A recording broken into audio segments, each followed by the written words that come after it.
Le désir profond de fonder une famille, cette mélodie douce et persistante qui résonne au cœur de tant d'existences, peut parfois se transformer en une quête semée d'embûches. Pour Marc, ce rêve était devenu une obsession silencieuse, une source d'inquiétude grandissante, une pression invisible mais omniprésente. Chaque mois qui s'écoulait sans la moindre nouvelle, chaque espoir déçu pesait un peu plus lourd sur ses épaules. Il se sentait impuissant, comme si son propre corps le trahissait, le laissant face à un défi intime rarement abordé ouvertement. La question lancinante: est-ce que je fais tout ce que je peux ?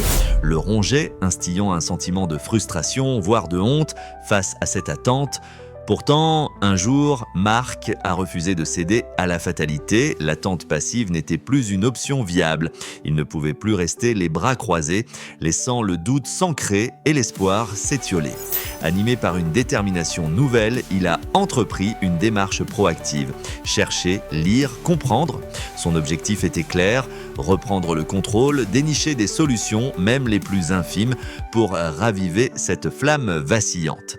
C'est ainsi qu'il a découvert la complexité fascinante de son propre corps et la puissance insoupçonnée de simples ajustements.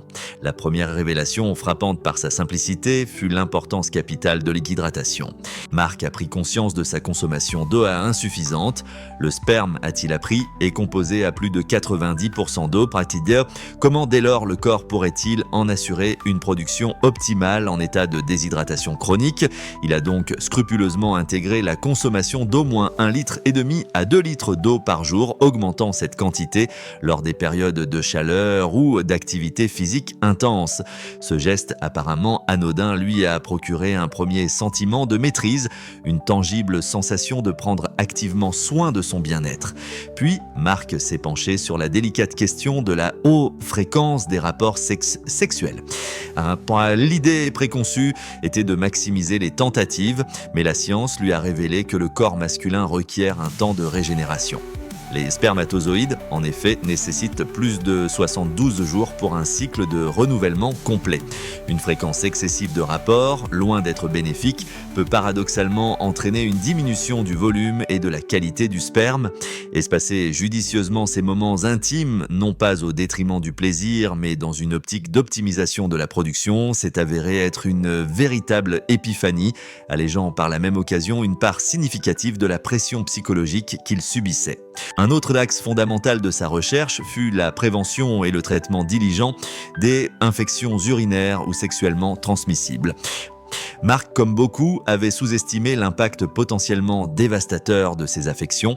Il a découvert que des infections non traitées pouvaient causer des dommages irréversibles à la prostate et aux vésicules séminales, des glandes essentielles à la production et à la composition du liquide séminal.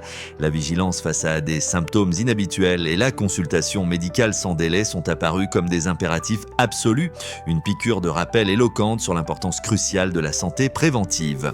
De manière surprenante, Marc a ensuite découvert l'importance insoupçonnée de la musculation du périnée.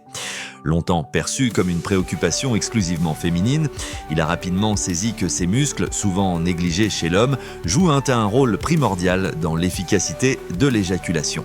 Un périnée tonifié permet d'améliorer la force de propulsion et d'assurer une éjection optimale du sperme. Il a donc intégré à sa routine des exercices simples, alternant contraction et relâchement ciblés, allant même jusqu'à inclure des demi-ponts. Cette pratique lui a conféré un sentiment tangible de contrôle et une puissance physique retrouvée. Cheminement de Marc l'a inévitablement conduit à confronter une habitude tenace, le tabac. Bien qu'il fût conscient des méfaits généraux du tabagisme, il ignorait à quel point cette dépendance pouvait impacter directement le volume et la vitalité du sperme. La décision d'arrêter fut ardue, mais la perspective de fonder une famille s'est imposée comme une motivation d'une force inégalée. Chaque jour sans cigarette représentait une victoire, un pas de plus vers son objectif ultime. Il a également appris que le cannabis exerçait des effets similaires, renforçant sa détermination à adopter un mode de vie résolument plus sain. L'alimentation antioxydante est rapidement devenue une pierre angulaire de son nouveau régime de vie. Marc a commencé à percevoir son assiette non plus comme une simple source de subsistance, mais comme un véritable réservoir de vitalité pour son organisme. Il a compris que ces nutriments essentiels protégeaient activement ses cellules, y compris celle de sa prostate et de ses vésicules séminales, contre le vieillissement prématuré et les dommages oxydatifs. Il a intégré avec enthousiasme une profusion de fruits et légumes colorés, d'épices aux vertus reconnues et d'aliments riches en vitamines et minéraux. Cette transformation alimentaire lui a apporté une énergie renouvelée, une clarté mentale accrue, comme si son corps lui exprimait une gratitude silencieuse. L'intégration du Sport est venue parfaire cette démarche holistique. Marc, sans être un athlète de haut niveau, y a instauré une routine d'exercice physique régulière. Il a appris que l'activité sportive améliore significativement la circulation sanguine, y compris dans la sphère génitale, garantissant ainsi un apport optimal de nutriments aux organes reproducteurs. De surcroît, l'exercice physique contribue à l'équilibre hormonal, un facteur clé dans la production de sperme.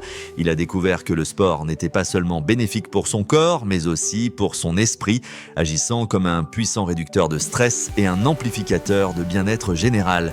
En affinant davantage son régime alimentaire, Marc a identifié des aliments spécifiques dont l'impact sur la fertilité masculine était scientifiquement prouvé. Les oméga 3, abondamment présents dans les poissons gras tels que le saumon et les sardines, mais aussi dans les avocats et les noix, sont devenus des incontournables de ses repas. Il a également mis l'accent sur les sources de zinc, comme les huîtres, et de sélénium, deux oligo-éléments absolument essentiels à la spermatogénèse, le processus de fabrication des spermatozoïdes. Chaque repas était désormais une opportunité délibérée de nourrir son corps avec intention de lui offrir les meilleures chances de succès. Enfin, Marc a appris à bien éviter les sources de chaleur excessive sur la zone génitale. Cette information, bien que surprenante au premier abord, s'est révélée d'une logique implacable. Les testicules requièrent une température légèrement inférieure à celle du corps pour fonctionner de manière optimale. Il a donc dit adieu aux bains très chauds et aux séances de sauna trop fréquentes. Il a également modifié ses habitudes avec son ordinateur portable, le plaçant sur une table plutôt que directement sur ses genoux. Quant à son téléphone, il a pris l'habitude de le glisser dans sa poche arrière ou d'attendre qu'il refroidisse avant de le ranger dans sa poche avant. Ces petits gestes quotidiens cumulés ont fait une réelle différence dans sa quête. Au fil des semaines, Marc a ressenti une transformation profonde. Non seulement il se sentait plus en forme, plus énergique, mais surtout l'anxiété qui le rongeait avait considérablement diminué. Il avait repris le contrôle de son corps, de sa santé et, par extension, de son espoir. La confiance était revenue et avec elle une nouvelle vitalité. Il savait qu'il faisait tout ce qui était en son pouvoir et cette certitude était un cadeau inestimable. Voilà, vous disposez maintenant de 9 méthodes simples et naturelles pour optimiser la santé de votre sperme. Prenez soin de votre bien-être, appliquez ces conseils avec diligence et partagez vos résultats en commentaire. Et si cette vidéo vous a été utile, n'oubliez pas de vous abonner à la chaîne et d'activer la cloche pour ne rien manquer des prochains conseils santé sur Supervie.